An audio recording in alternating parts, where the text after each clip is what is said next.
बिस्मिल्लाहिर्रहमानिर्रहीम। अस्सलाम वालेकुम दोस्तों, आज जो मैं आपके लिए वजीफ़ा और नक्श लेकर हाज़िर हुआ हूँ, ये है कर्ज़ की अदायगी का वजीफ़ा। कोई कर्ज़ नहीं रहेगा, आपकी माली हालत कैसी भी हो। कर्ज़ की अदायगी का तवीज़, कर्ज़ से निजात का अमल। तो आए देखते हैं कि इस वजीफ़े को पढ़ना कैसे है, इस नक्श को बनाना कैसे है और इस अमल को कैसे करना है।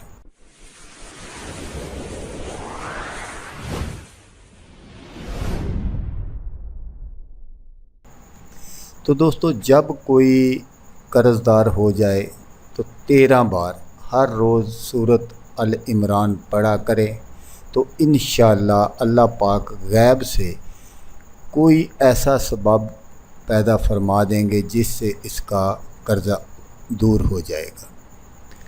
तो जो मैं नक्श आगे चलकर आपको दिखाऊंगा, अगर वो कोई भी आदमी लिख कर अपने पास रखे तो इंशाअल्लाह वो दौलतमंद हो जाएगा। लेकिन इस नक्श को लिखना कैसे है वो अब मैं आपको बता देता हूँ। इस नक्श को आपने हरन की जिल्ली पर लिखना है।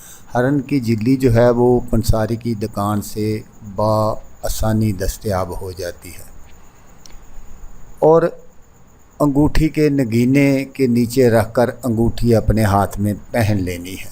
अंगूठी आपने अपने दाएं हाथ में पहननी है और कहीं भी किसी तरह भी इसकी बेअदबी ना हो।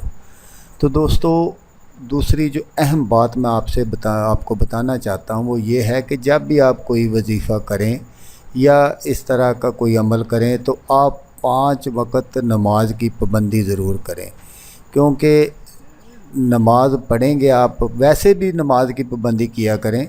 ये कोई ज़रूरी नहीं कि वजीफ़ा करते वक्त ही। तो दोस्तों, कब्रों में ऐसे बहुत से लातदात लोग मौजूद हैं जिन्होंने कल से नमाज शुरू करनी थी। तो इसलिए मैं बारहा आपसे कहता हूँ कि नमाज ना छोड़ा करें। तो दोस्तों, जैसा कि मैं आपको बता रहा हूँ, तो इसकी बेअदबी ना हो तो इंशाअल्लाह जो भी इस अंगूठी को पहनेगा वो दौलतमंद हो जाएगा इंशाअल्लाह। अल्लाह पाक इसको, जिसके पास ये अंगूठी होगी, नक्श होगा, अल्लाह पाक उसको बेपनाह रिज़्क़ देगा। जो कोई इस सूरत का नक्श अपने पास रखे वो कभी भी मुहताज नहीं होगा इंशाअल्लाह। तो दोस्तों, अगर किसी को साए वगैरह की कसर हो तो उसके गले में भी आप ये नक्श पहन सकते हैं। तो दोस्तों, इसके जो कुल अददाद हैं वो 1,84,956 है। तो बिल्कुल आपने इस नक्श को इसी तरह बना लेना है जिस तरह मैं आपको स्क्रीन पर दिखा रहा हूँ। तो इंशाअल्लाह आप 100% अपने मकसद में कामयाब हो जाएंगे। इसके जो फ़ज़ाइल हैं इस सूरत के, जो इस नक्श के, वो तो बेशुमार हैं, लेकिन फिर वही मसला हो जाएगा कि वीडियो काफ़ी लंबी हो जाएगी। तो मैं समझता हूँ कि आपके पास टाइम बहुत मुख्तसर होता है, इसलिए मैं बहुत मुख्तसर सी वीडियो बनाता हूँ ताकि आपका मकसद हल हो जाए। तो दोस्तों, अगर आपको मेरी ये वीडियो पसंद आए तो आपने इसको लाइक और शेयर ज़रूर करना है। हो सकता है आपको ज़रूरत ना हो, किसी और दोस्त को ज़रूरत हो, तो उसका भला हो जाएगा और वो दुआएं देगा आपको भी और मुझे भी।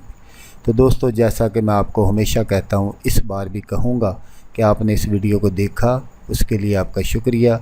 दुआओं में याद रखिएगा। अल्लाह हाफिज़। अल्लाह मियां नासिर।